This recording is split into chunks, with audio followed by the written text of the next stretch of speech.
kasih Romo. Perjumpaan saya pertama kali dengan Mother Lucia di tahun 2003. Saya ini asal sebetulnya Papua pertama orang Peru, tinggalnya di timur. Tahun 97 saya merantau ke Manggarai dan tidak bawa lingko, tidak bawa gendam. Di sana lingko itu kebun, sementara gendam itu rumah adat. Dan hidup sengsara, menderita, terkucil, nepotisme tinggi, korupsi juga besar.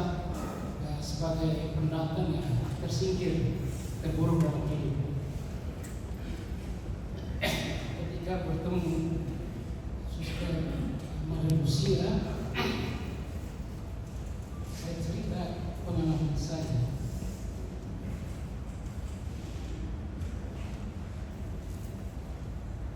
Mother mengajak saya berkenalan dengan Bartolo Longo. Tapi saya bilang, oke, Mother, ini sesuatu yang baru. Cara berkenalannya adalah saya diminta untuk menerjemahkan dokumen-dokumen kongregasi, konstitusi, dan sejumlah dokumen lain. Tapi semuanya dalam bahasa Italia. Sementara saya sendiri tidak tahu bahasa Italia karena tidak pernah belajar bahasa Italia. Lalu Mother bilang, oke, ini berdoa bersama Bartolo Longo, bersama Bunda Maria dari Pompeii, Ratu Rosario dari Pompeii, nanti kamu bisa menerjemahkannya.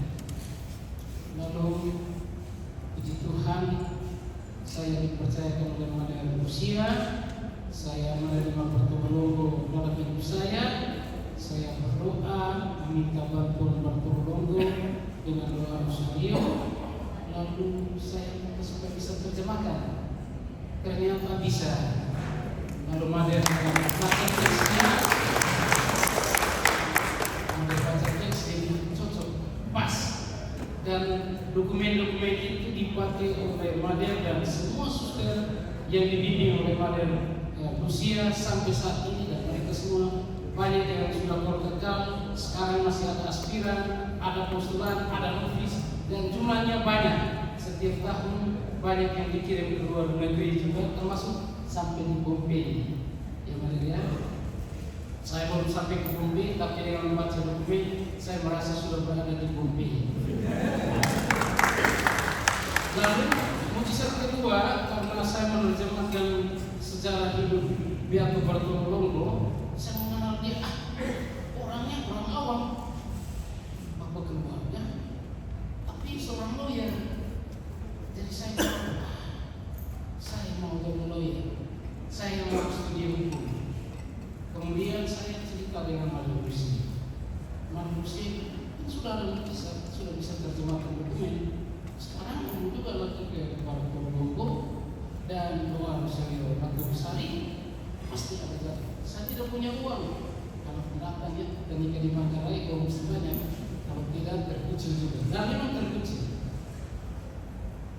Lalu dengan doa yang tekun kepada Bartolo Longo dan Bunda Maria Ratu Rosario, saya mendapat jalan untuk kuliah S1 kembali ke Kupang. Tapi di sana Bapak Mama semua tidak mau sibuk urus kami karena kami banyak orang, 11 orang. Jadi dia bilang masing-masing urus diri sendiri. Nah, saya berani datang ke kampus untuk mendaftar di Fakultas Hukum Unika Widya Mandira Kupang. Diterima, kemudian berkenalan dengan orang yang baik. Lalu banyak studi itu saya dibantu. Uang kuliahnya dibayar seluruhnya, tapi syaratnya adalah saya mesti membantu membuat paper, membuat skripsi, dan ajar orang supaya bisa lulus pada saat dia ujian skripsi dan WA. Puji Tuhan, dia lulus, saya juga lulus. Dia sarjana, saya juga sarjana. Lalu saya bilang, ada kasus kopi di Manggarai dulu, cukup heboh kasusnya. Kemudian saya membantu masyarakat kecil di sana, tapi masih juga dengan Mother Lucia, karena bagi saya Mother Lucia ini orang yang sangat berjasa dalam hidup saya, memperkenalkan Bartolo Longo sehingga selalu jalan. dan bantuan-bantuan hukum yang saya buat untuk masyarakat di Manggarai, orang-orang kelas kecil itu gratis. Mereka makan ubi, saya juga makan ubi. Kalau makan nasi, kami makan nasi. Memang Manggarai itu gudang beras, tapi juga ada saat kita makan ubi. Tidak apa-apa, duduk bersama mereka dan banyak orang senang. Lalu saya mulai melihat bahwa rumah binaan saya ini adalah Bunda Maria Ratu Rosari, rumah adatnya. Kebun saya adalah Bartolomeo. Walaupun saya tidak punya keluarga di Manggarai, tapi keluarga saya adalah Bartolomeo dan Bunda Maria Ratu Rosari. Sampai saat ini saya sudah menyelesaikan studi saya S2 Hukum di Universitas Surabaya, sekaligus S2 Magister Notaris. Jadi sudah ada kemudahan saya dapat waktu kuliah di Surabaya, walaupun saya ada satu orang bersama Ratu Rosari dan Bartolomeo. Jadi sekarang jabatan saya adalah notaris dan pejabat pembuat akta tanah, tepatnya di berkedudukannya di Manggarai. Terima kasih banyak. Terima kasih.